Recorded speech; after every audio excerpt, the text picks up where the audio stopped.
পেরুর হুয়ানকায়ো প্রদেশের দক্ষিণ অংশ সাপালাঙ্কা উপজেলার নবম গিনিপিগ গ্যাস্ট্রোনমিক ফেস্টিভ্যাল সোমবার উদযাপিত হয়। এই উৎসব প্রাণবন্ত নাচ, রঙিন সাজ এবং আঞ্চলিক সংস্কৃতি প্রদর্শনীর মাধ্যমে আয়োজিত হয়।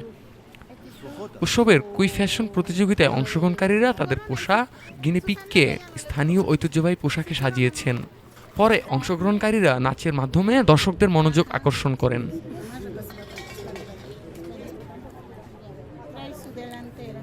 বিজয়ী বাল্টাজার জানান, গেডেল ফার্ম থেকে তার গিনিপিগের পোশাক তৈরি করতে প্রায় 1 সপ্তাহ সময় নিয়েছিলেন। তিনি জানান, বেশিরভাগ উপকরণ হলো প্লাস্টিক, কাগজ, কার্ডবোর্ড, সিলিকন এবং বিভিন্ন ট্রিম। কিছু ক্ষেত্রে ধাতব কাগজও ব্যবহার করেছি।